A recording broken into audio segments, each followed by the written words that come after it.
Hello. Hello. Good evening. Good evening, Father. Yeah, good evening. Just testing whether yeah, thank you.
years.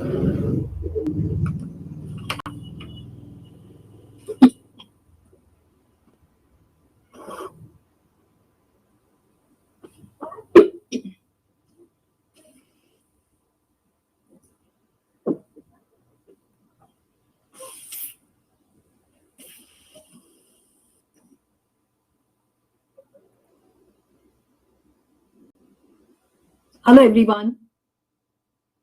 Greetings from Goa. It's a cool and a pleasant evening here in Goa.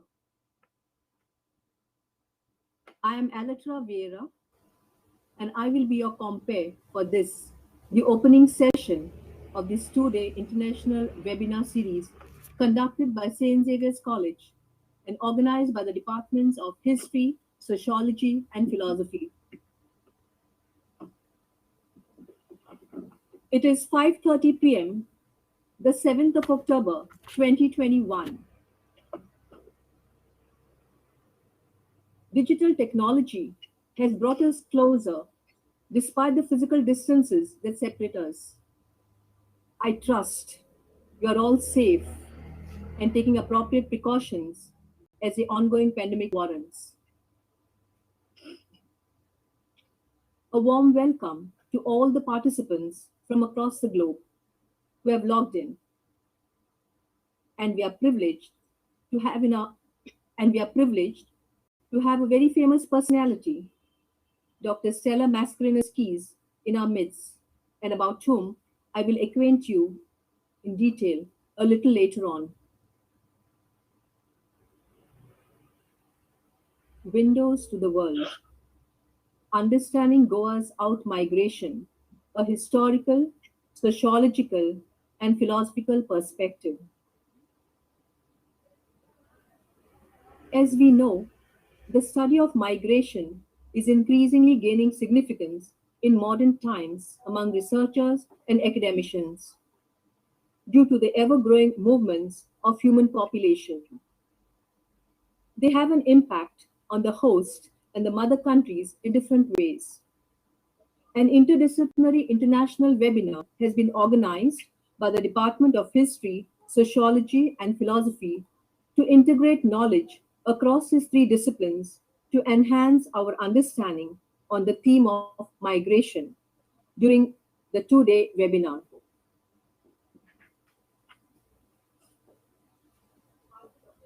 I now invite our respected principal, Professor Blanche Mascarenhas, to address this global gathering for the introductory remarks.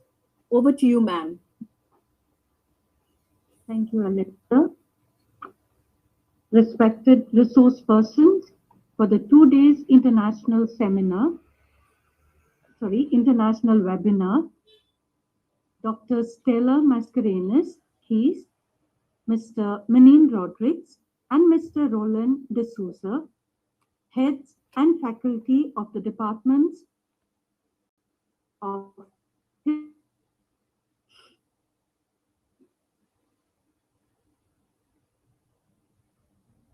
history,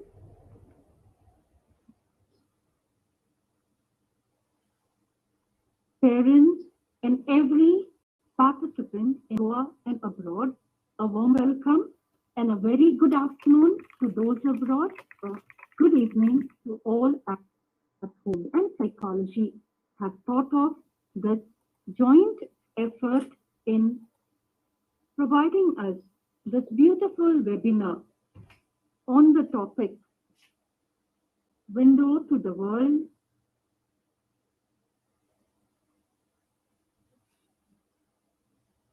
Understanding Goa's Out-Migration or Perspective. Indeed, an apt topic in today's time because many of very near future first, who is a Goan? Where is the Goan? Why are you a Goan? And many more questions to be answered, especially by our future generations. I'm very sure all the three resource persons during these 2 days will be giving us very thoughtful insights related to this topic and it's going to be a real feast of thoughts and experiences shared by them with us.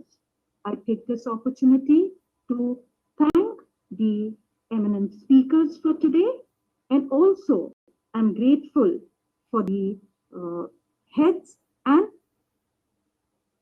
the faculty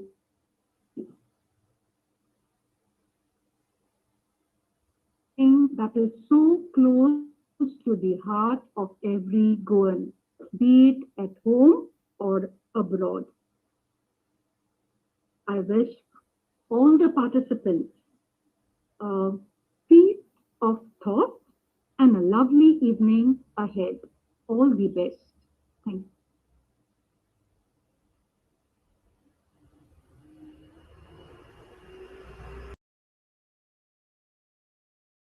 Ma'am, for your words of encouragement and support. It is indeed gratifying to see our administrator, the ever enthusiastic Reverend Father Antonio Salima, in our midst, and we would request him to say a few words.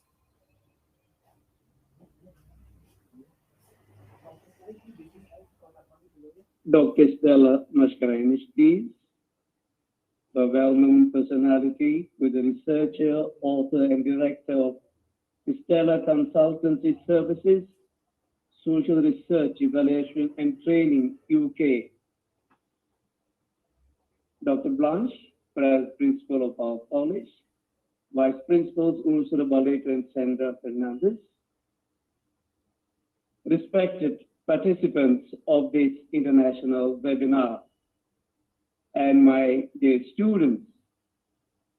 And also it gives me a joy to know that maybe many fellow Goans are now united with us through this webinar. Welcome to you all for this webinar. St. Xavier's College, Mapusa is a premier educational institution of higher learning in Goa, whose alumni are scattered all over the world. The college, assisted by its dynamic and dedicated staff, provides a holistic formation to its students through various curricular and extracurricular activities, because of which it is the most sought after institution of higher learning in Goa.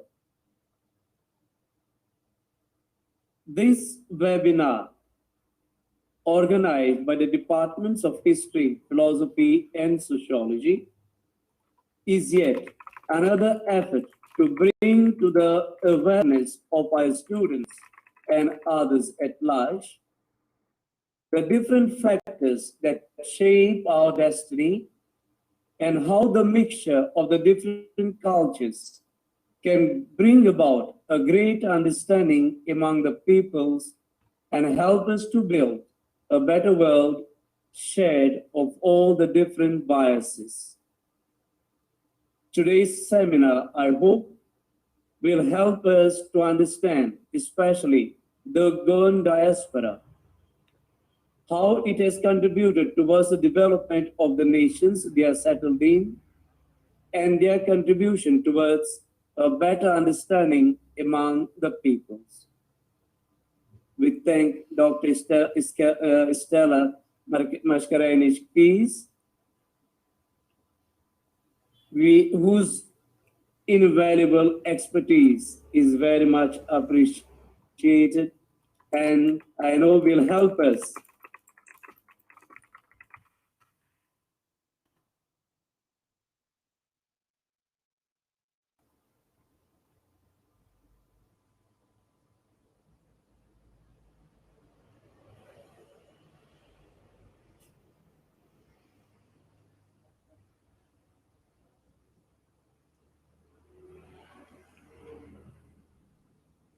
Appreciate your kind words, Reverend Father, and thank you. The heart and the soul of this webinar is none other than our convener, Dr. Sharmila Paish, Associate Professor, Department of History, and I would now request her to brief this esteemed gathering on today's theme.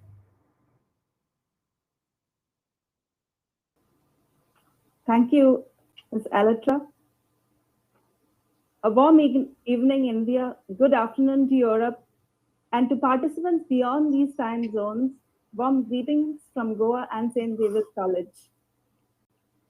Historically, Goans have been migrating to the neighboring territories for centuries for a wide range of reasons.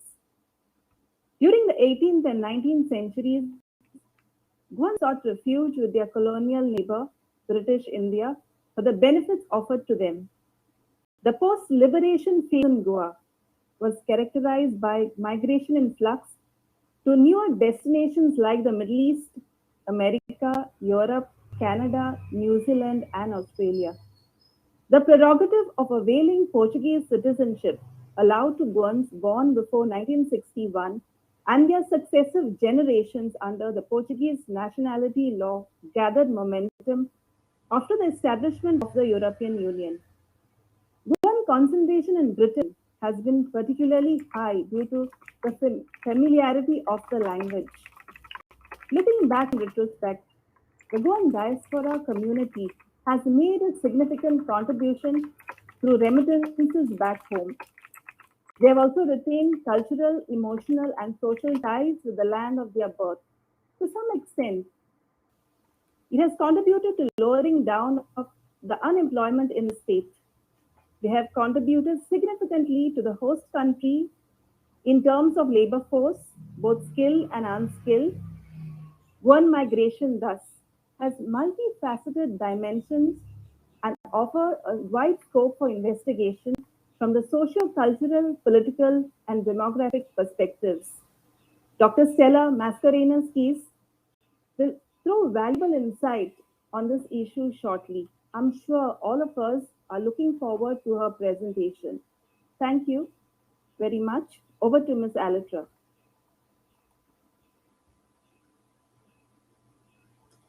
Thank you, Dr. Sharmila. It gives me immense pleasure, and I'm indeed honored to introduce the resource person for today's session, Dr. Stella Mascarenhas. Good afternoon, ma'am. Good afternoon. We are very grateful to you for having consented to being the resource person for the day.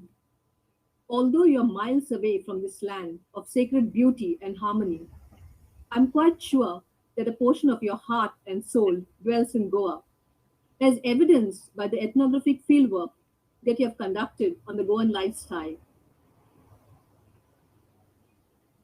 Mood Goinkar, Goyank, Kednas Visrung Shakana. Tacha Tana Manan, te vas korun aska. त्याच तरेन आमच्या मानस्त्याच्या मनात ते घर करून आसतले हातूंत म्हाका दुबाव ना. Translated into English, it means a true Goan will never forget Goa. The essence of the Goan spirit will always reside in one's heart and mind. And I'm sure our respected speaker, Dr. Stella Mascarenhas embodies that spirit. Coming to her biographical profile, Dr. Stella Mascarenhas, who hails from Saligaon, Goa, was born and brought up in Nairobi, Kenya, where she attended the Dr. Ribeiro Goan School. In 1970, she made England her home. She married in 1978 and has 4 sons. She holds a doctorate in social anthropology, a master's in higher and professional education, and a BSc in psychology. She currently works as a freelance social science consultant, undertaking global assignments which include training British civil servants to use research evidence in policy development and delivery. She teaches in UK and in universities overseas. She works on the British Council Research Connect program, and her training programs have extended up to China, Brazil, India, and Egypt.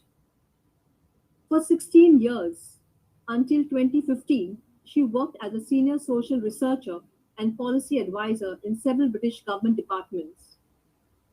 Prior to joining the civil service, she was a university lecturer at the School of Oriental and African Studies, London University.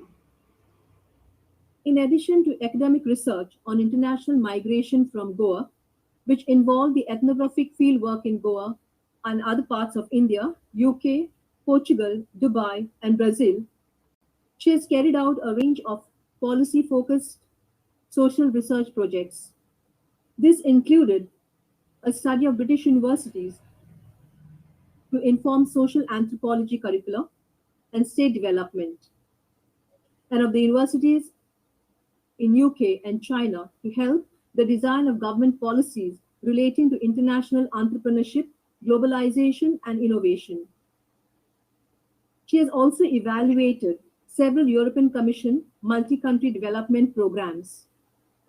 She has written reports and briefings on the social research for ministers, policy officials, and professional bodies, and given presentations on a range of topics at several academic and non-academic conferences.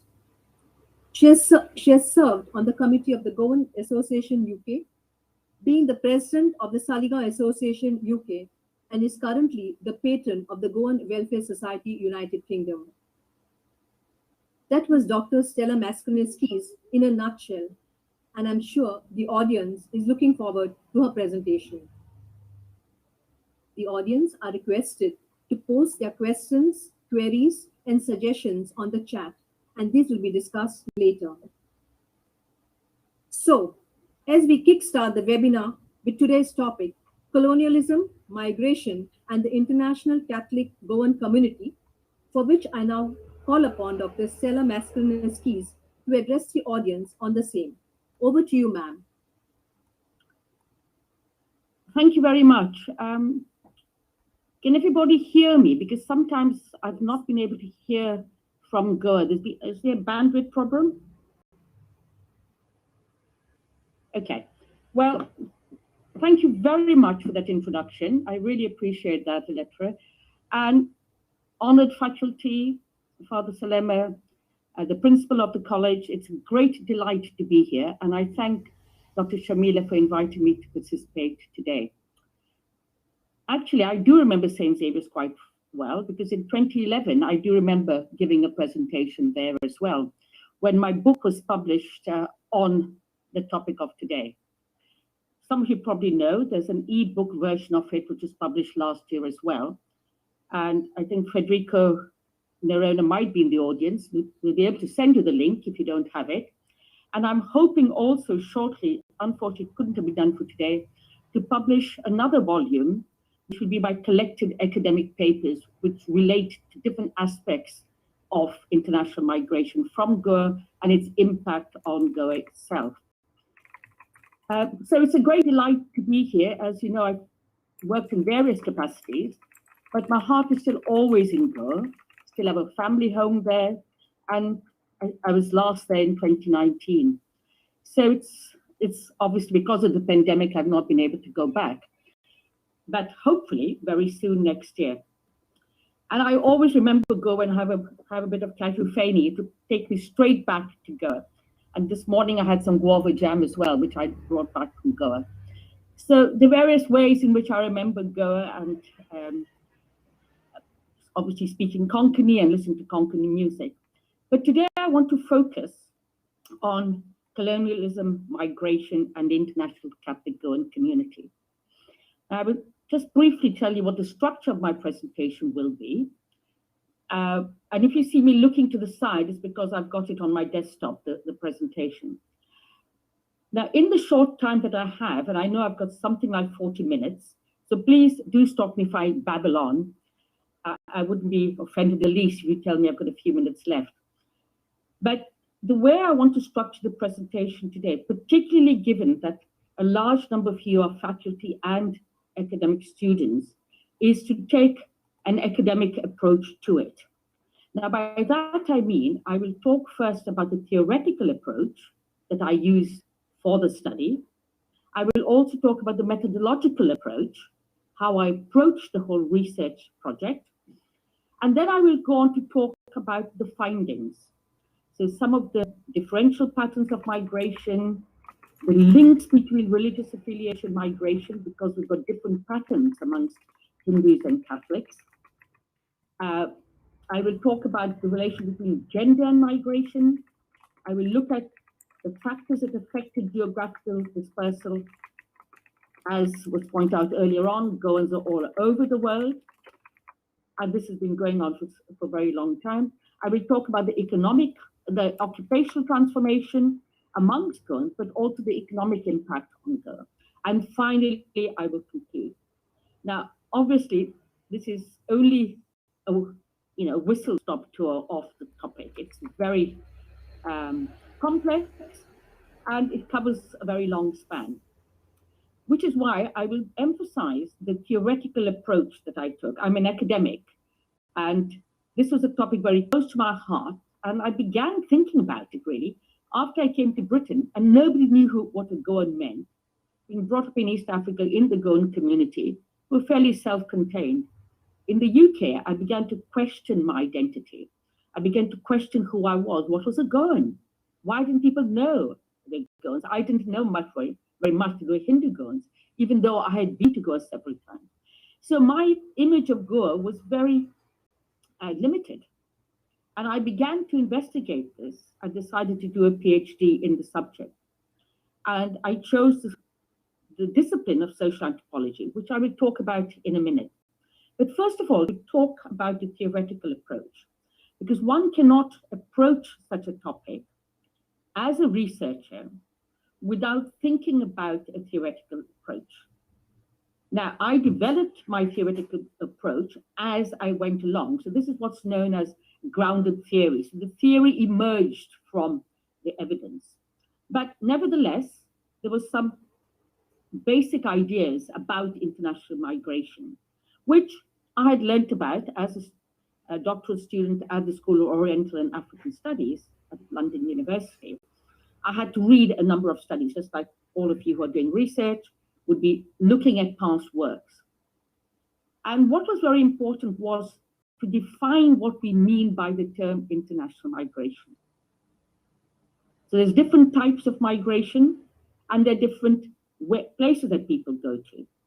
Now, because we're talking about Goa, and because Goa existed over a very long period of time, but the development of a substantial local Catholic Goan community arose during the colonial period. In 1510, with the Portuguese coming to Goa, the Catholic community developed as a substantial community. This is not to say there weren't Christians around prior to that in India, but as a substantial collective developed in that period of time. And over that period of time, Goa was a small colony in the context of India. Of course, we know that the East India Company operated in India, and then eventually the British government set up the colonial system in the rest of India. So the international migration included crossing colonial boundaries, because there were international boundaries by the way in which the political state was developed in India. So the migration to rest of India is also included by definition of international migration, as well as when people crossed the shores and went to other parts of the world, to Africa, to the West, etc. So that's my definition of international migration, which allows me to also look back over a longer period of time. Now, although the research was conducted, substantial portion of the research was conducted in 1979 to 81, and I'll talk a bit more about the methodological approach, nevertheless, I did look back over a period of time as part of a multidisciplinary approach to the subject. And in that theoretical framework, it's really important to look at the political economy. The political economy, both locally, within Goa, within India, but globally as well, and how the political economy changed over time and the impact it had on migration patterns.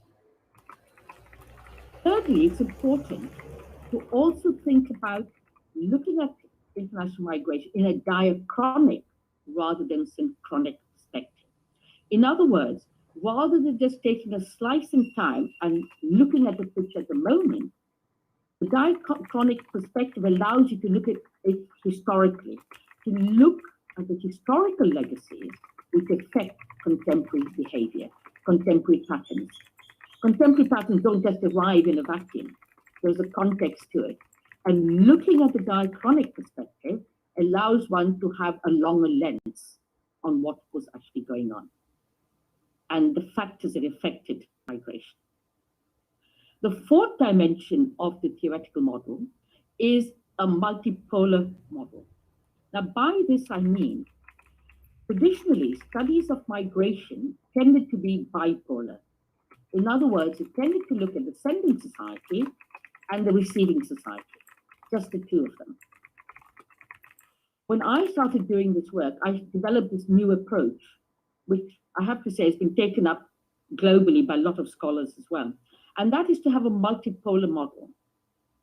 Now, obviously, the Goan experience and the research I did showed me that Goans don't just go to one place. Even at one moment, a slice in time, if you look at any family, they've got links to different parts of the world, to different poles to which Goans have gone to, different places. So a multipolar model allows you to look at not only at a moment in time, but also historically, how different parts of the world and different parts of India became part of the global dispersion. So that's where the multipolar model comes in. But of course, it's not enough only, and this comes to the fifth dimension of the model, it's not enough only to look at political factors and economic factors. Yes, people move because of political changes. As Shamila mentioned just a while ago, Portuguese citizenship became a possibility. In East Africa, where I was born, we had the opportunity to get British citizenship. This allows you, these political changes make a difference, yes. The economic changes make a difference. When people can't get jobs, when they can't look after their families, they can't provide for their families, if they can't meet their expectations for material artifacts, for the types of houses they live in, for the jobs that they want. Yes, all these make a difference, and these propel people into migration. But a critical factor is also sociocultural. In other words, what is it about the people, about the society, about the way in which they're set up, they're structured, the kinship, the family patterns, the wider patterns of relationships. How do these make a difference? And how do cultural factors, the mindset, the ways of thinking, how do these factors make a difference as well? And if you look at studies of different parts of the world, you'll find that it is not a given that there's only one or two types of factors that make a difference to why people migrate. There are a multiplicity of sociocultural factors as well. And then finally, the sixth part of the model is to look at diversity and intersectionality. Now, by diversity, I mean there are different patterns of migration at any one time. Not only contemporary, but also historically. And one is to understand that diversity and the linkages between that diversity. So as was pointed out, we've got Goans now in UK where I live.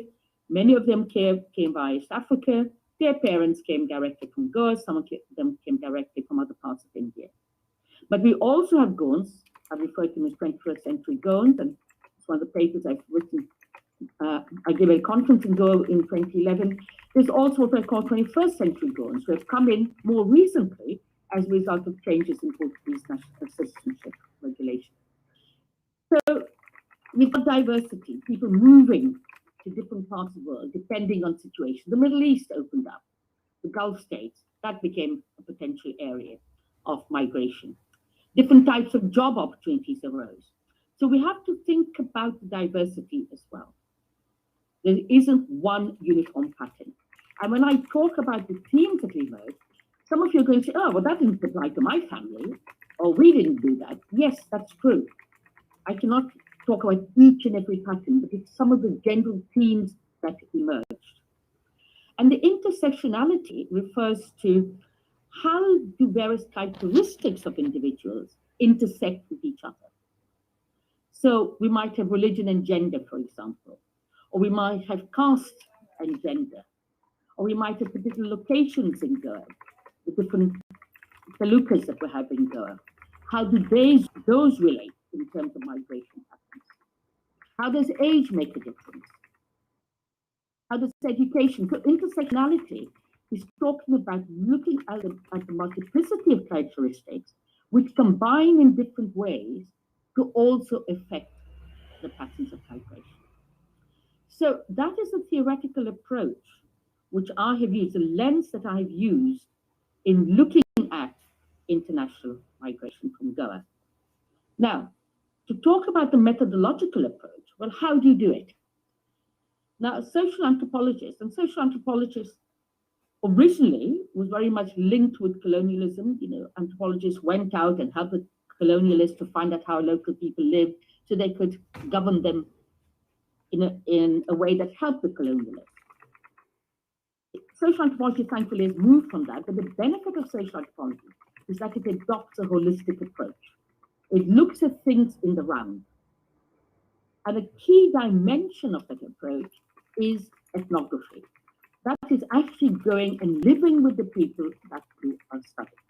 And this is what anthropologists have done. So it's what's known as participant observation. You live as one of the locals. And I'll talk in a minute about the challenges of doing that when you're from the same community.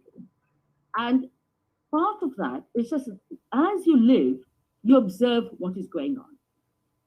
And you're using that information together with surveys you might conduct, together with more detailed questioning, together with events that you attend. You're collecting that information all the time and processing. So that's the participant observation approach. And traditionally, anthropologists have taken a year and a half, 2 years to do the fieldwork. I spent almost 2 years in Goa. And because I didn't know Konkani, and this we'll talk about later, why many Goans not know the language enough to be able to speak it. They might know the odd few words and use it for certain occasions or sing the songs. I'm talking about everyday use of the language. And I had to learn the language, and I went and took classes in Goa. So it's living in a village, but of course the issue arises with which village you choose. Each one is different. And that is obviously a difficulty that an anthropologist has. Whichever village you choose is always going to be limitations. So long as you don't extrapolate beyond what the knowledge, the evidence that you have, then that is fine. You have to be aware of limitations. But part of the approach of the methodological approach is that because you're in one village and because you look at international migration, you radiate from that to other places. So I radiated to other parts of Goa because I noticed that in the village I was living in, not only were there Catholics, but there were Hindus as well, who had come in as migrants from other parts of Goa. So I followed them back to their villages. So I went and stayed in the talukas and the hinterland of Goa and lived with the families there and followed their patterns. I saw that there were people who traditionally referred to as kundis who also were in the village. I went back with them to their home villages in Goa and spent time living with them as well.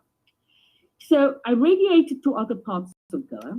And of course, for example, you study the church, it requires, looking at the Catholic institution, going and look at the records of the Catholic Church in Punjab.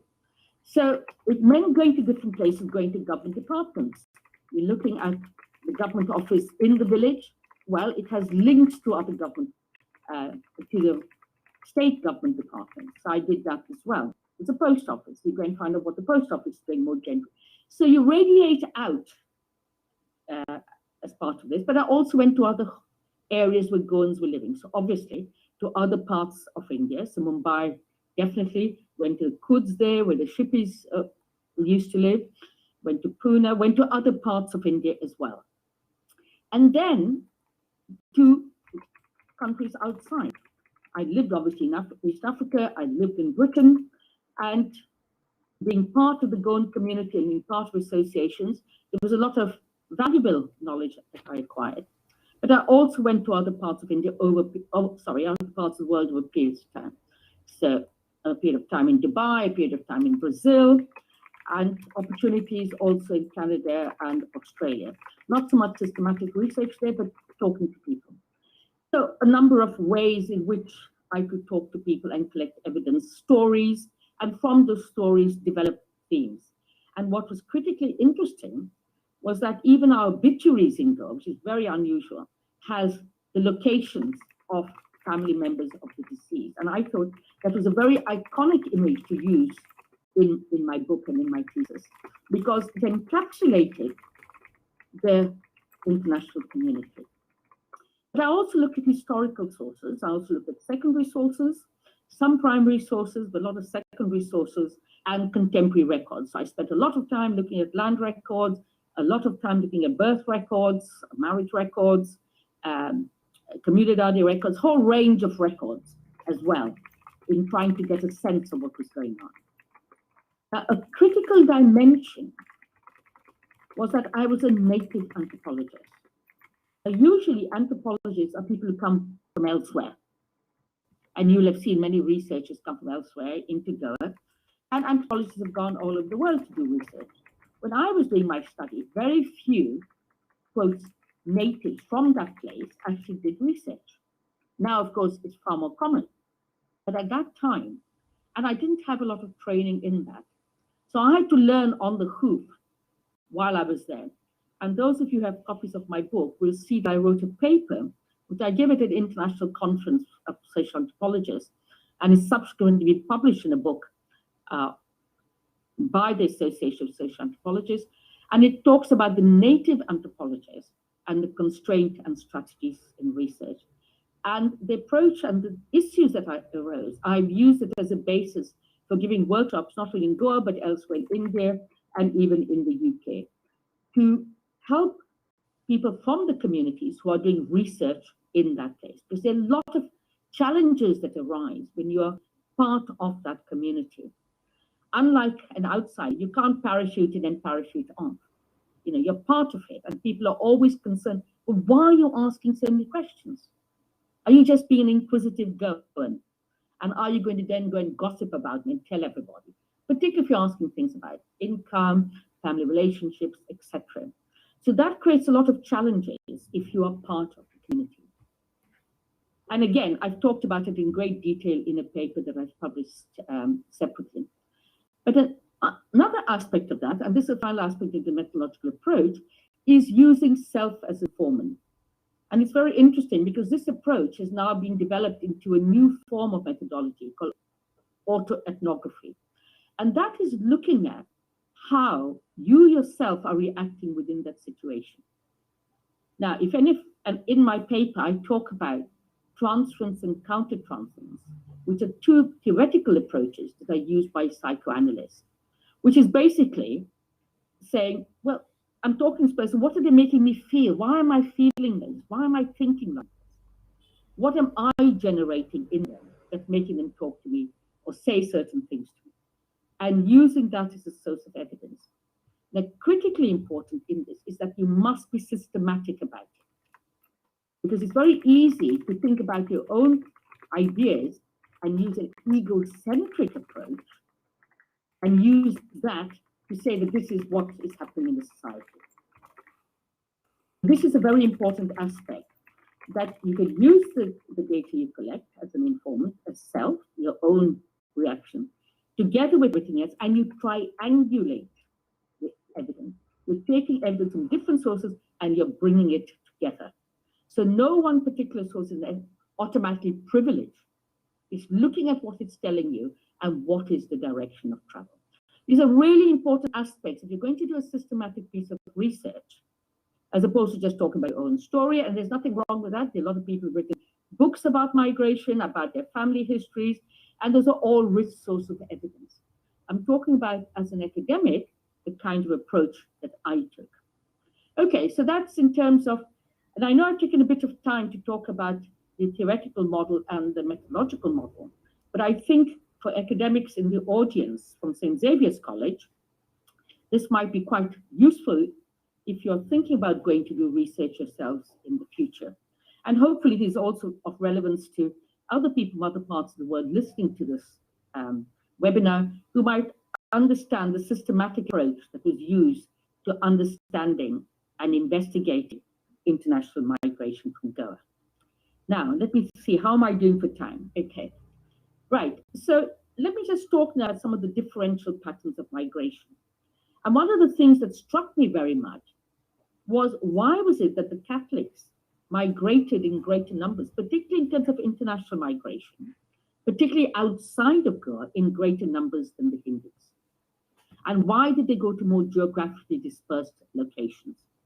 So while I did go to Mumbai, for example, I spent a lot of time with Hindu Goans there, with the association, it was evident to me, for example, in East Africa, that we didn't have equivalent numbers there as they were amongst the Catholics. So there are differential patterns. And what was also very clear was that there was a lot more internal migration within Goa. So a lot more Hindus were moving into areas in which they were originally, a substantial number of Catholics were moving out, going internationally. And that pattern of the relationship between internal and external migration is something that I looked at as well. And then I wondered, when I looked at it, why was there a differential pattern amongst men and women? What was the significance of gender in the patterns of migration?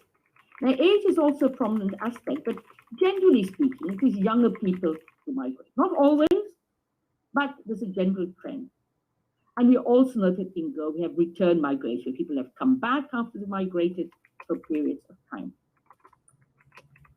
A third dimension that raised the question in my mind was, why was it that people who thought to migrate for a short time then migrated for longer? And then over subsequent generations, you've got patterns of migration. This development of what I call a migration-oriented society over several years, over 100, 200 years. And I'm talking here not about the odd number of people who migrated out to go, who God knows when. Of course, there were always people who moved around. But I'm talking here about substantial numbers, a trend developing over a period of time and being reproduced over generations. So intergenerationally, as well as intra-generationally. But not only was there a geographical dispersal, there was also an occupational change.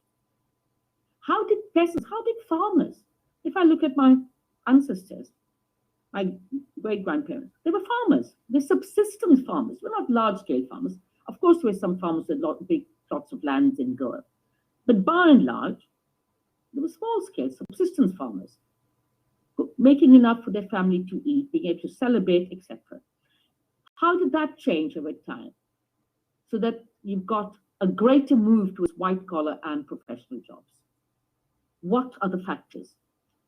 And then how do we maintain a sense of community amongst globally dispersed population? As was said in the introduction, Goans always have a place in their heart of their homeland.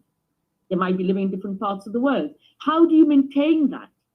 How do you still have this concept of Goa as a home? What are the factors that lead to that? And how does it change over time? All of this we can talk in great detail, obviously. Let me just very quickly look at why was it, since I've talked about international Catholic Goan community, why was it we had greater numbers of Catholics migrating? Now, first of all, they, as we know, predominantly located historically in the coastal areas, in the Talukas, Baddes, Salsitin, and Tiswadi. And there was a greater tendency amongst those who are nearer the coast, generally speaking, to think outwards. But colonialism, and Portuguese colonialism, fostered an ambivalent cultural identification with Goa. And part of that, and again, I talk about in great detail in my book, about this development of a Catholic identity. Now, this is not to say that other colonies in India, they weren't Christians, that there wasn't a Western religion imposed elsewhere. But the distinction is with the word imposed. So elsewhere in India, yes, you get Christian communities. In Africa, you get Christian communities. But it was the way in which it was done. And so within Goa, you find there was a different approach being used. Goa became the Rome of the West. It became the center. We had lots of religious organizations, religious orders who came to Goa, and we know different parts of Goa had the predominance of certain religious orders, again talked about a great deal in the book. And part of the cultural, part of that Christianization process, we don't find to the same extent elsewhere, is the change in the culture. So the adoption of a different diet, the meat, pork and beef, for example. The adoption of condiments like salt, vinegar, different approaches to the diet. Again, I've written extensively about the anthropology of food in Goa, which will come out in one of the papers that in the collected volume. So there's a different imposition of change in the diet of the Goans. The introduction of alcohol. Yes, alcohol has been introduced elsewhere, but the greater introduction of foreign alcohol and the development of local alcohol, our famous Fanies. The change also in language, in dress, the change in the dress, so the adoption of Western dress, the change in the religion, so change in the landscape of Goa. We've got lots of churches and various chapels, the complete change in the landscape, the change in the iconography of Goa, so the different pictures you have of the deities, the music, the hymns, the writing of Konkan hymns using the Roman script. So a whole range of ways in which there was an imposition of a different cultural under the aegis of Christianization. We also found that there was changes in the hierarchy, the structure of Goa. So we had the original caste system, the introduction in tandem of the class system, and also changes in the way in which caste came to be seen. We know it still exists, but there are changes in the way it developed and the way in which it was exported. Now, we also found that these factors made a difference. Oh, my goodness, my time is gone, so I should hurry up. So these factors in themselves were useful when job opportunities arose. So opportunities to work on the cruise liners, when they when the rest of India opened up to Goans, the opportunity to work on the ships as cooks, butlers, because they were familiar with the Western diet. These things obviously helped in obtaining jobs. But the further expansion also relied on Goans using their network of kinship and association links, friends, family, to get jobs elsewhere. And also using the Catholic Church as a point of entry. So you could go to England, and if you didn't know anybody, you went to the church because you were Catholic, and through that, you made links with other people. Something that was not as easy for other religious groups to gain entry into local societies. And what we found in Goa, that the combination of these factors was the development of a migration-oriented society. People began to think, well, migration is one of the options that we can use to develop ourselves, to develop our lifestyle, to develop our aspirations. And this was certainly the case mainly amongst men initially. Now, very commonly, thank you, give me some more time, thank you. But please tell me when to speed up. So while we had a lot of independent solo migration for employment amongst men, definitely to start off with, we also got some women who migrated independently. But by and large, women adopted what I call the associational migration pattern. In other words, they went as wives or as children of a husband or of a father. So this is associational migration pattern. But a lot of women remained in Goa because they still had responsibilities for looking after the land, whatever that land that they had. We know that remittances were used for building houses. That's why we've got so many houses in Goa. Many of them now derelict because over time they've not been looked after. We know that people remained in Goa, women particularly, to look after the aged people, the family members. Initially, we didn't have the care homes. Now we see far more. And there was always the myth of return, that many people thought, I'm only going for a few years, I'll come back. So why uproot my whole family? Over time, that pattern changed, and people did uproot their whole family. So there are various reasons why women remained. A few of them migrated independently, but many of them remained in Goa. Obviously, again, that changed over time. But the critical thing that the women were involved in as mothers was in the social reproduction of the next generation of migrants. And what do I mean by that?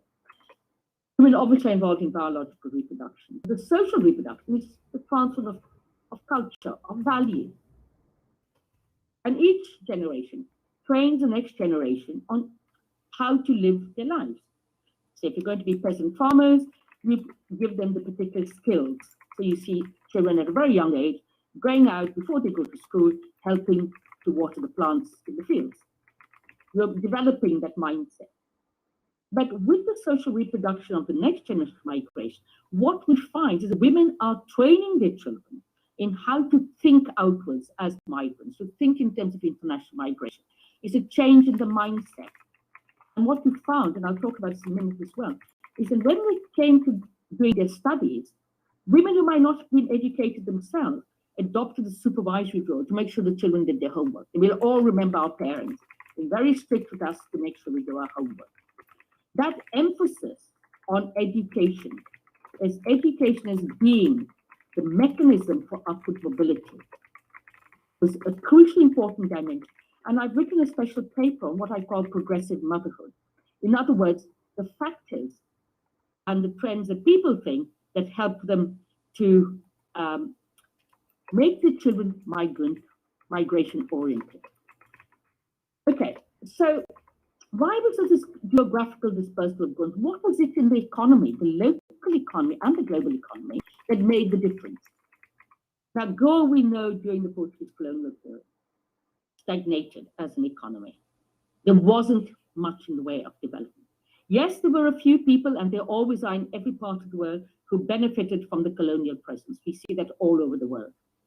Whatever the government in place in power is, there will be some people who will benefit. But I'm talking about the masses. So we get a stagnation of the local economy at a time when the global economy is also developing.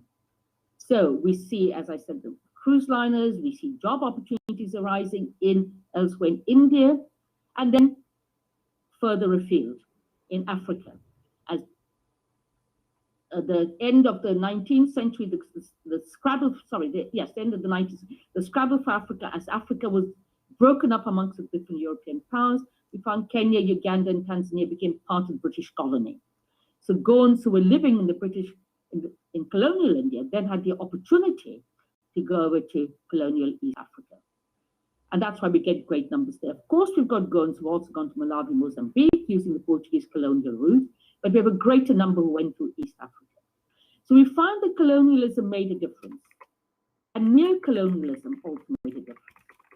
So as we've seen with the change in the Portuguese citizenship regulations. And nevertheless, this change was also in Goa in the post-colonial period. As Goa became part of the incorporation of the Indians of India, there were changes as well within Goa, which made certain people want to migrate. So different patterns in the changes in the local economy as well as the global economy led to different patterns of migration. So initially to west of India, to Africa, different parts of Africa, to the Gulf, to UK, to the West, as Britain, for example, had to honor its agreement that it had given Goans citizenship, British citizenship in East Africa. So they had to honor that. So we get that pattern of mobility as a result of changes in the global economy, changes in the political economy. And we also find that over generations, so you might get changes within a generation. So within one generation, people, say, moved to work in the Gulf, came back, and then from there went somewhere else, went to Australia, went to America. So you've got intra-generational mobility as well as intergeneration. So I'm a second-generation migrant. My parents went to East Africa. They went back to Goa. They were return migrants. It's a largely practical community, as we know in Goa. But I moved on to Africa. So, sorry, to the UK. So you've got this pattern of intergenerational, intragenerational mobility. And in every place that Goans have gone, we know that this geographical dispersal has also resulted in a multiplicity of Goan associations, which have looked after the needs of the Goan community. As was mentioned, I've been involved in Goan associations in Britain, but also more recently now with the Welfare Association, where we're helping Goans who might be in more difficult circumstances. There's different patterns of migration lead to different types of situations that people are living in. Now, why do we have this occupational transformation? As I mentioned, from agricultural work into people working on ships, people working white collar, from very few entrepreneurs. Yes, we do have some entrepreneurs amongst them, and many of them took up jobs, set up businesses in areas where there was a niche. So tailoring, for example, tailoring Western clothes, having shops that sold alcohol, or certain types of Goan food that we wanted. But by and large, we don't see the same level of entrepreneurship. And I've been doing a lot of research on entrepreneurship in the West and in China and places like that. And you don't see the same level of entrepreneurship that you find amongst other communities. So this aspiration seemed to develop amongst Goans as they migrated towards long-term superannuated jobs. In other words, jobs that will give you a pension. Now, to some extent, you could say, you could see this in Goa, because there was such a big civil service during the colonial period that was beyond what Goa needed. And that was partly because Goa was part of, it was the anchor in the East for the church and for the state, or the Portuguese colonial state. So it had a very large civil service, and people could see if you got a job in the civil service, you could be there forever. You got a pension at the end of it. I remember my father was very pleased when I got a job in the civil service in Britain. But what we also did, Goans did, is with the small amounts of money that they earned, the surplus, the remittances that were sent originally to go were for two things. One was to build a house, and you could build a house piecemeal. But importantly for occupational mobility were remittances used for education. At the time of the colonial period, you had private English language schools set up. And people could see that if you had English education, it would help you to migrate internationally. My father had 2 years of secondary school, but he learned enough English so he could be a clerk in East Africa. So that remittances, the use of remittances, was in education and in housing. I'm doing some other research at the moment where the remittances are used by different communities to actually set up businesses back in their home countries, not so much on education. It could be also, there's now a greater provision of state education, but at a time when you didn't have appropriate state education, would facilitate international migration, remittances went in piecemeal to helping to educate the children. Initially, of course, it's a time to finish. Initially, of course, boys were privileged in the Goan community, but gradually girls as well. And this you find in lots of communities. When you've got a small amount of money, whom do you privilege? And the idea that, you know, men are going to be the breadwinners, let's try and give them the education. Now, part of that, you could learn English or you could learn Portuguese for occupational purposes. But English also became the language of communication amongst a very large number of Goans. Now, we see this in Britain, for example. There's a large proportion of those who came from East Africa who speak English with each other. We don't know Konkani. I learned, as I said, I went to Goa and I learned while I was there. So this became the lingua franca of the Goans. And this is an interesting dimension. Why did we lose our mother tongue? Why didn't we keep it? A lot of communities, a lot of Indian communities in Britain who have got both Punjabi, Gujarati, etc., as well as English. English used for employment purposes, but the mother tongue used for communicating with family, communicating with wider networks of the community. So there is something there that led to it. And again, I've written a separate paper on this about the role of Konkani during the Portuguese period and how it was relegated to a much lower status. So that, I'm not necessarily saying that's what's happening in Goa now. I'm talking about historically. And of course, things have changed. And I know there's a lot of discussion, debate about the language in Goa, the languages should be used in Goa, the script that should be used in Goa, and those are part of wider political debates that are taking place not only in India but in other parts of the world as well, about the role of language and identity, etc. But in the period I'm talking about, and the use of it in international migration, was that it was relegated to a lower status. English became, or Portuguese, but English more predominantly became, as Goa migrated to large number of English-speaking countries where English was required to get jobs, became the lingua franca. I've also, and you can debate this, I've also put forward in my paper and in my book that it was also to do with caste and class. That whereas with Konkani, you're able to get quite a good idea about the background, the caste background of people. As migration took place, and people, irrespective of the caste background, could engage in upward mobility, that you could get a job as a doctor. It didn't matter which caste background you came from. As long as you got the education, you studied hard, you got the job. And English helped to show your achieved status as opposed to your ascribed status. Ascribed status being the caste status.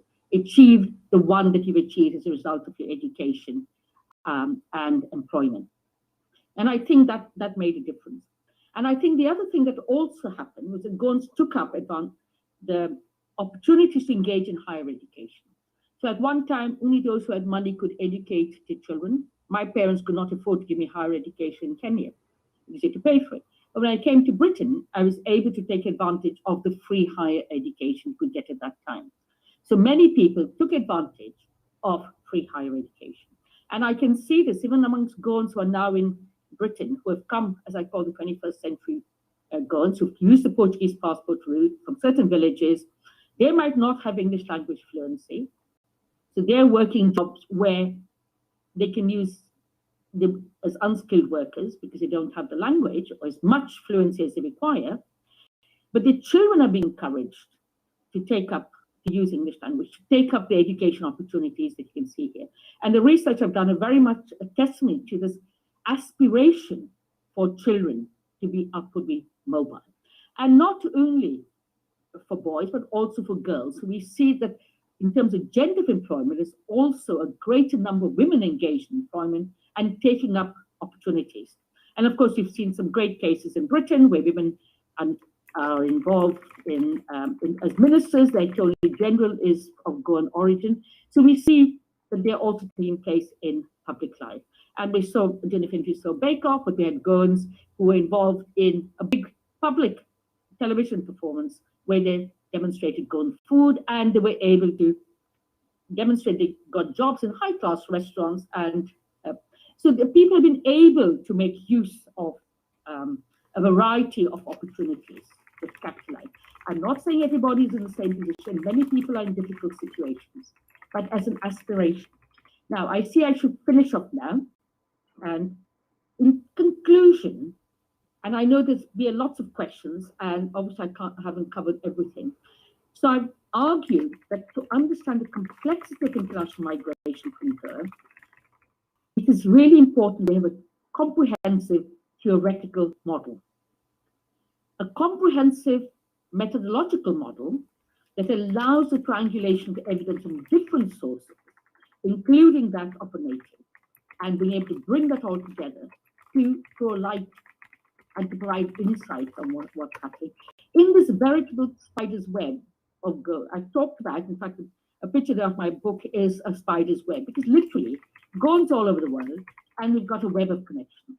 In different poles, we've got a web of connections. And these connections, in terms of the geographical dispersal, transcend geographical boundaries, as we have seen now with this online webinar. But even before the online webinar became so popular, we have maintained international relationships through our institutions, Goan associations, going from Britain to East Africa to participate in tournaments, etc. A variety of ways in which we've maintained those connections. And the connections are also with the fountainhead, the links with Goa. Now, these linkages vary. Some are institutional links. Some associations send money back to the villages in Goa. Some don't. Individuals have got links, family links. Some are involved in projects. So there are a variety of links with Goa. And obviously, there are ways in which these can be developed far more to ensure that we have a more cohesive international community. But that, again, is a matter for debate. So I think I'll stop there. I've talked, I think, for quite a long time. Thank you very much for giving me the opportunity. And I'm very, very happy to be challenged on any point. I'm always happy when people ask me questions and challenge anything I've said. And I'd be very happy to take questions on anything. So please feel free to do that. I think, Electra, you're coordinating the questions. Yes, ma'am. Okay, well, I'm happy to answer the questions for as long as you want. Please feel free. Thank you, ma'am, for an interesting presentation which highlighted your detailed research work. And I'm sure it has enlightened our audience to a great degree.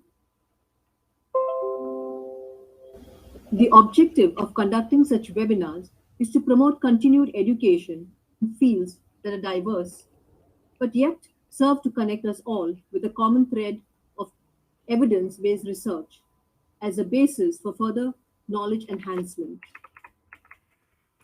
A big thank you to the participants of today's webinar. Your presence contributes to the success of this webinar.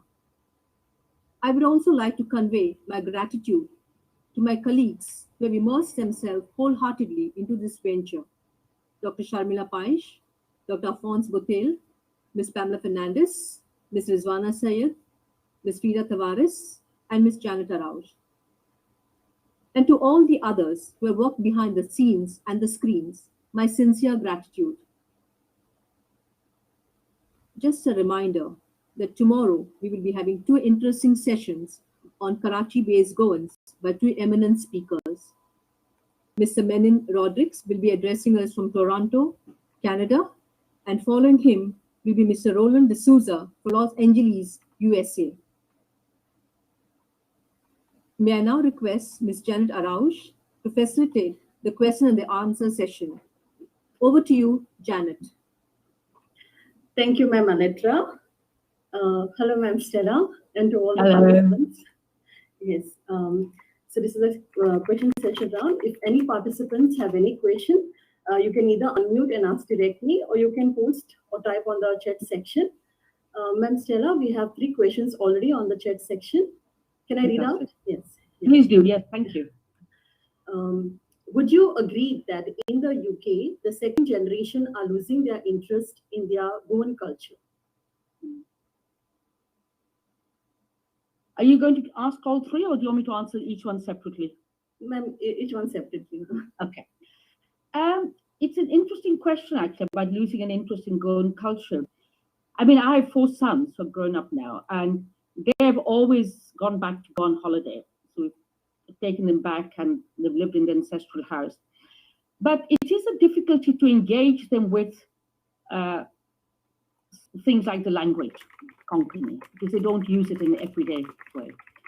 Now, I've got a new grandchild, and I will often talk to him. I will sing some of the Konkani songs to him to put him to sleep. So I have used some of the language, but the children don't really speak the language. One of the ways in which the language is certainly, the culture is maintained is to our food. So my children really enjoy eating sopotel, for example, shakutis I make, the prawn curries, and I make our Goan chutney with, coriander and coconut, which they thoroughly enjoy. So one of the ways in which I'm keeping the culture alive is through the food and encouraging them to learn how to cook the Goan food as well. Now, my children, the father's Anglo-Irish, so they've got some of that as well. But, I've maintained that. But it is quite a difficulty trying to get them to come to Goan community events. They've come to some of them, but we don't live in London anymore. So when they were younger, I did take them to Christmas events the Goan Association set up. And I think this is a difficulty, that it is a worry about how we're going to maintain the culture amongst our children. Certainly, if we can continue with food, language possibly be very good to do, and the dress. So, I will wear the sari at the functions. They've seen me wearing it. And they themselves have worn, with recent wedding, they wore their Nehru jackets.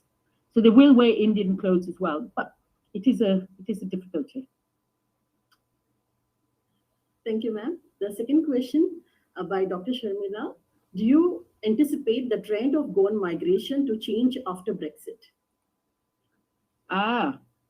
Well, I mean, Brexit has obviously now created a problem for those who wanted to use the Portuguese route, because it's not part of the EU, because Britain's not part of the EU. So that route has been enclosed. So I think that might create a problem now for people who might have wanted to use that as a way into Britain.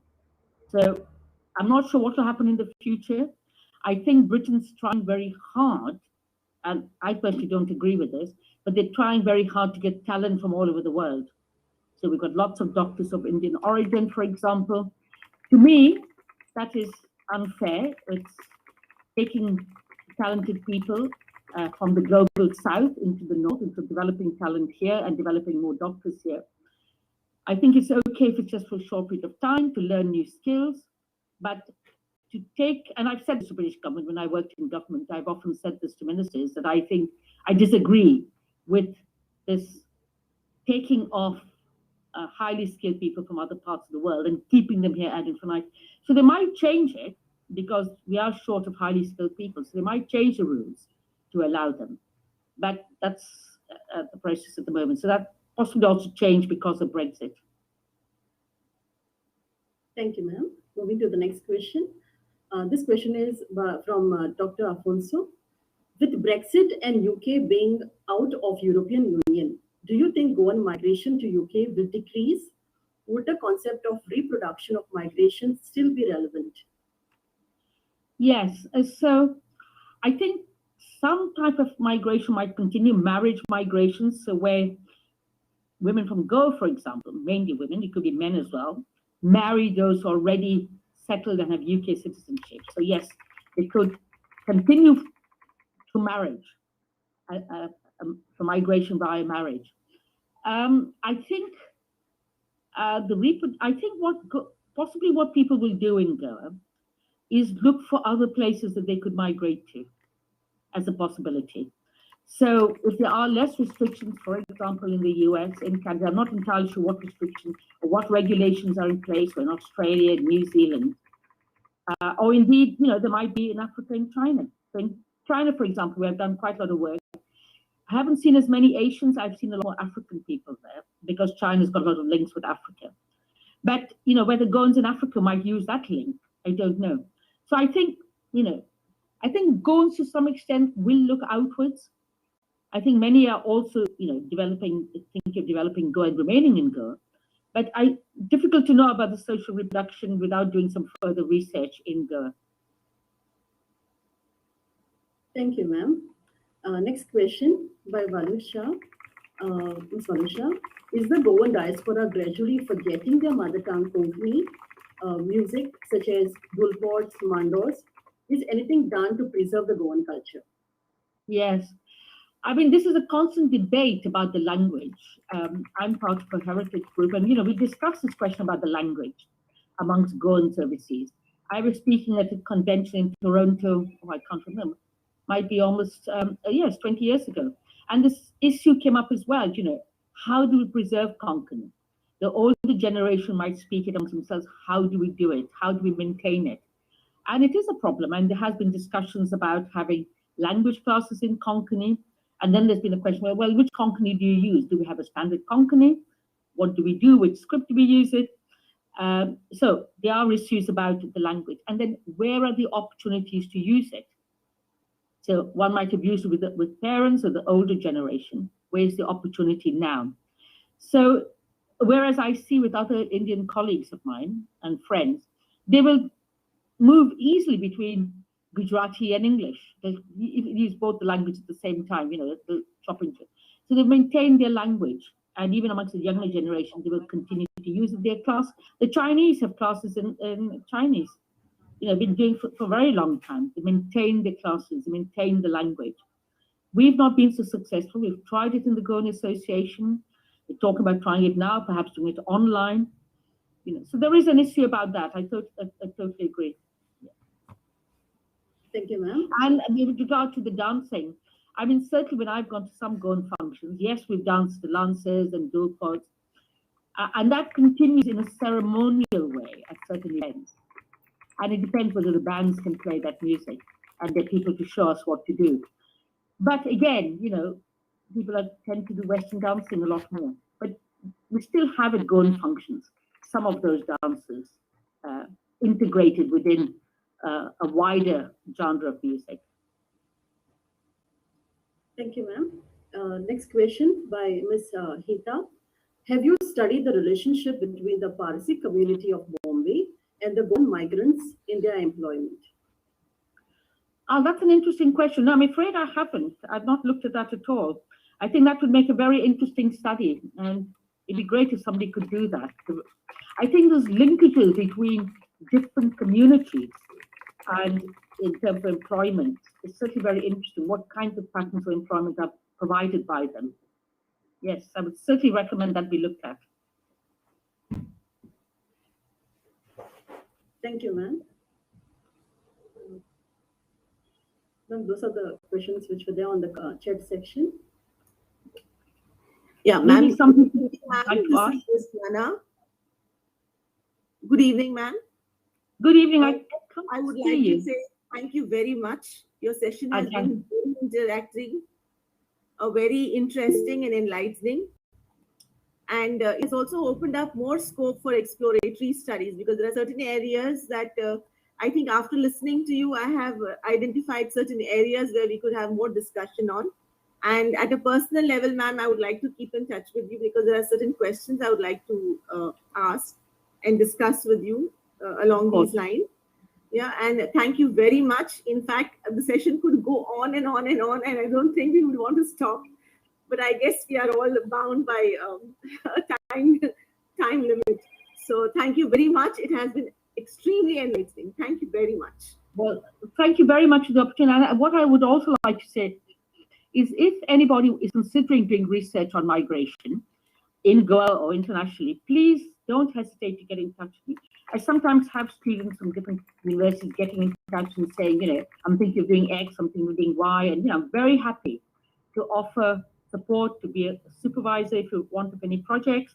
I'm very happy to offer my expertise. I'm delighted to find more systematic research being done on this topic, and indeed other topics in Goa on different aspects. Ma'am, we have one more question from Sure. Dr. Afonso. Yeah. Some sectors like agriculture, hospitality, and construction, wherein many European Union nationals are employed, have faced hardship and damaging consequences after Brexit. Would acute labor shortage in some sectors bring in some change in the immigration system introduced in UK? Yes, I think the government is thinking about this now very seriously.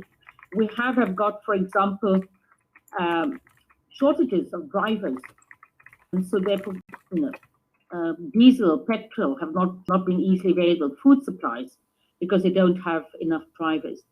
A lot of agriculture produce is rotting because there's nobody to pick them. Because before Brexit, we had people from Romania, for example, who came to pick the fruit. And what the British government is doing now is trying to give short-term visas to allow people to come and make up shortages. So there might be opportunities there. But I think I have a suspicion they will be very strict to make sure people go back. They will be very concerned that you get what we call undocumented workers. So people then go underground. And this has definitely happened with refugee populations over time. Every now and again there's an amnesty. But I think they would have very strict controls. There might be short-term opportunities. In hospitality, for example, you're quite right. There's been a big issue about that. In agriculture.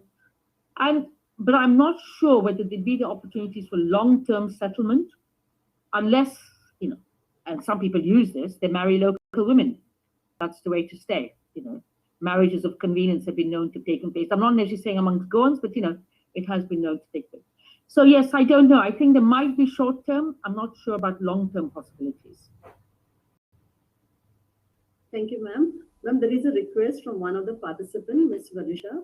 If you would like to share your email ID in case if anyone would undertake a research along these lines. Of course, by all means. Now, I use one for my book. which would be a good one to use. Oh, Rico, do you? Sorry, I don't use it so often. Let me, if you give me 1 minute, I'll just check. I think I've got it on. Okay, bear with me a minute. Let me just try and find it for you. I should know it. I don't use it that often. I use another one for work, but sorry, I'm just trying to get into my phone. OT061. Right.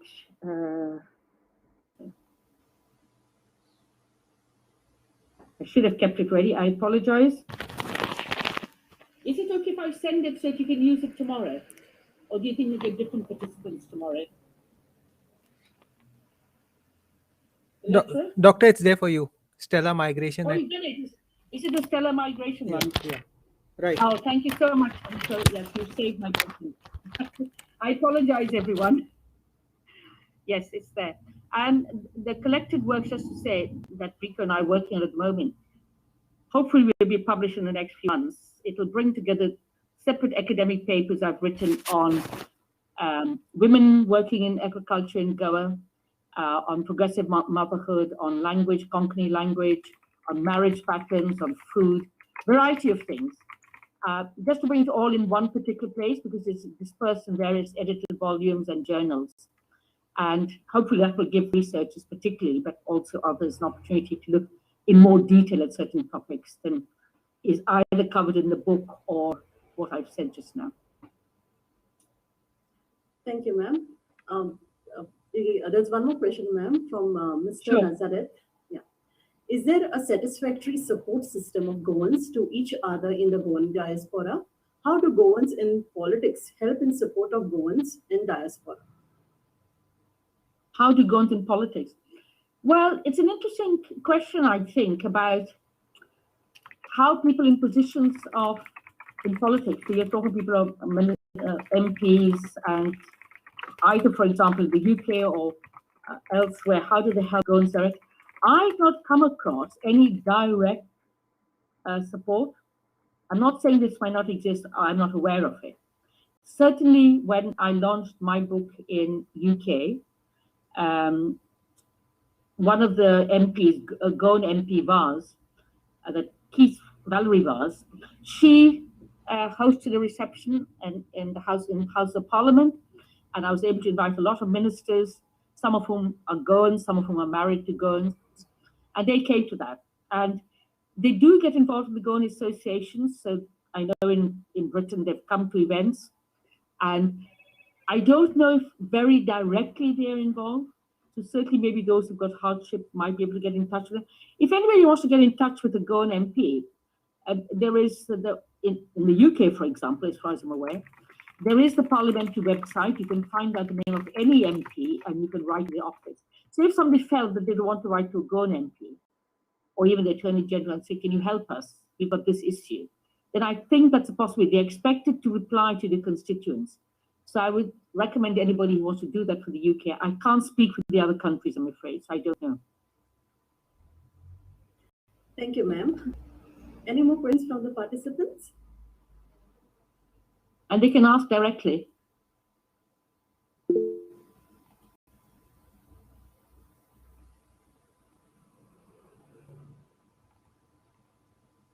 It'd be nice to hear the voice of someone, apart from the usual ones you've heard so far. Well, feel free to send me more questions by email if you like. Sorry, was that someone? Hello, ma'am. I'm Poonam here. Hi, Jenny. Hi, Poonam.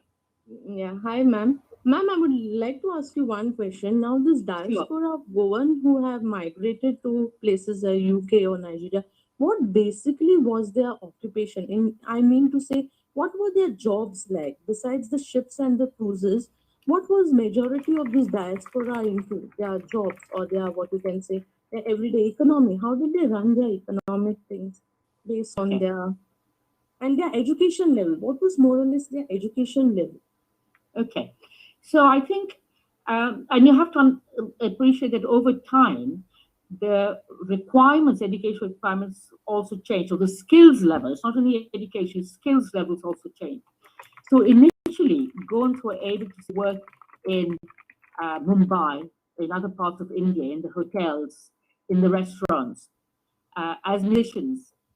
They were using the new cultural artifacts that they acquired under the Portuguese. So were able to use the ability to cook beef, pork, to be able to make Western diets, to be able to handle alcohol, which people from elsewhere in India couldn't for religious and other restrictions. So they used that as an ability. So to the, in the time when there was no music available in the cinemas, the Goan musicians provided, the orchestras played and provided the music accompaniment. So they were able to use that. But over time, and certainly we had women who worked as ayahs, who worked as in the homes of people, looking after their children. So that was one of the routes in which women migrated independently. But over time, the investment of the remittances, or indeed those Goans who were working in Mumbai were able to make use of schools run by the Catholic Church, where English was the medium of instruction. They were able to use that to get jobs. So those who had Portuguese and could read and write in Portuguese were able to get jobs as clerks, what we call admin workers nowadays, in Portuguese East Africa, or in Macau, for instance. And those who had English language skills were able to get jobs in, at that time, British East Africa, and places like, there might have been in Nigeria, for example, a lot of Goans work there. But they were able to use the English language. So like my father only had 2 years of reading of secondary school, but he could read and write in English as well. And that was required at the time. We didn't have typewriters. Everything had to be added up by hand, no calculators. You needed a very good handwriting, neat handwriting to write notes, minutes, all the documents were required. But the investment in education, so in East Africa, you had the Goan schools that were set up specifically by the community. So I went to the Dr. Rivera Goan School, which is a Goan community school. And because English was used as a medium of instruction there, and I do talk in my book about big debate had whether it should be Portuguese or Konkani being used as medium of instruction. They decided to use English. Those language skills helped Goans then to get better white-collar jobs. And that's what they started doing. A lot of Goan women became secretaries, and that was a very useful skill, using English together with shorthand typing at a time when there were no computers. You did rely on that. And men got jobs as clerks, as white-collar workers. This is not to say that at the same time there weren't people, but there were a lot of people also working in jobs that didn't require English language, like we still see in UK today, so working semi-skilled work, etc.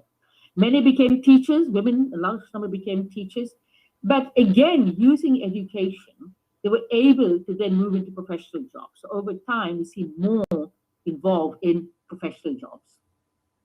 So I, for example, used education to become a social scientist. So a lot of people were able to use education to move up the ladder. So what you find was a greater occupational diversity.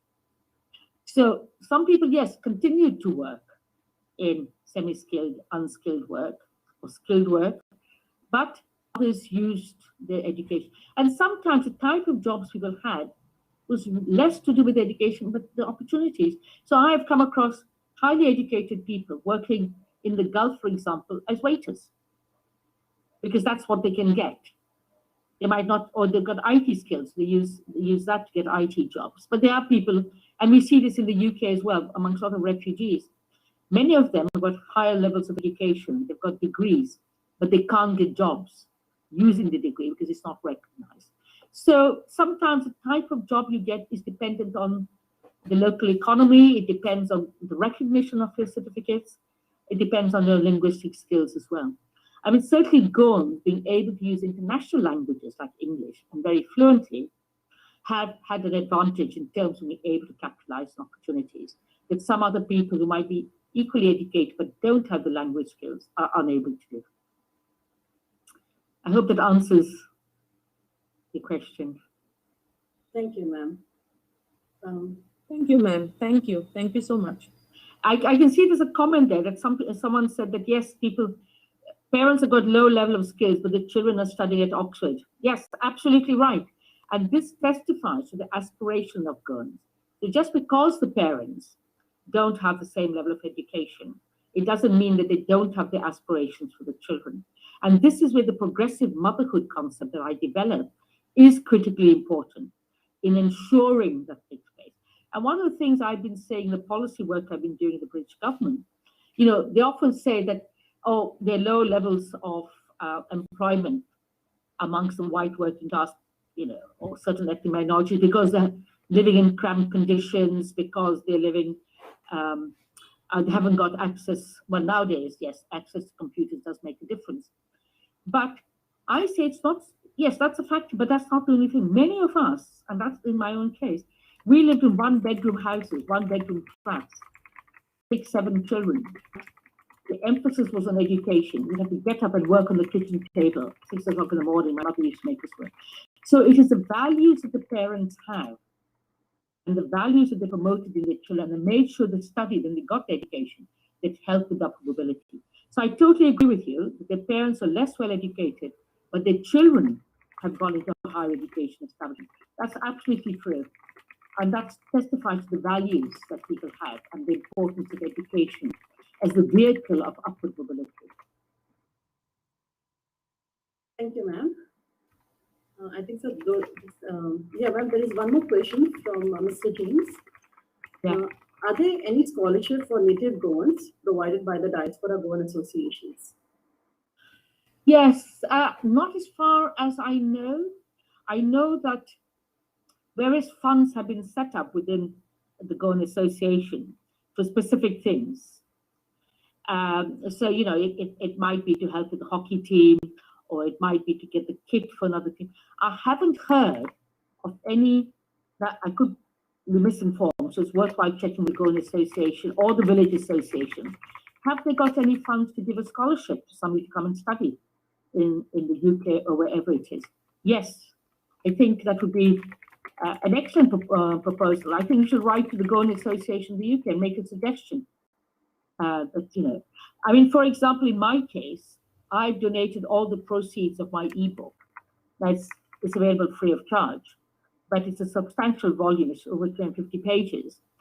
And I've asked people when they get the book, which they get free of charge, but to please make a donation to the Goan Welfare Association to help the Goans in the UK who are experiencing all kinds of difficulties, particularly after the pandemic. You know, and I hope people will do that. They'll say, okay, I've got a free book, let me donate, you know, X amount of rupees. So it helps someone. So I don't know if any more people got philanthropic, you know, approaches like that. I think it's certainly worth exploring. I think it's a great idea to do that. Thank you, ma'am. I think we can take one more question. It's I think all the questions are answered, ma'am, on the chat section. If anybody wants to ask any question, can unmute.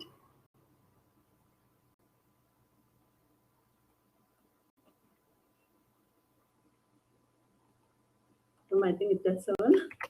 That's all. We've come to the end of time, isn't it? It's exactly the press, yes.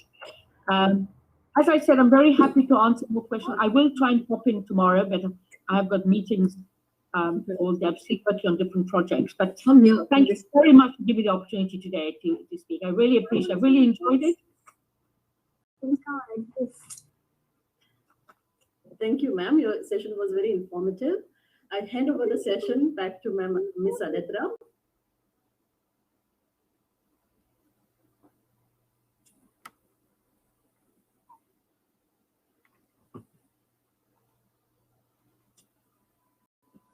That was a smoothly conducted session, Janet. Thank you. Yes.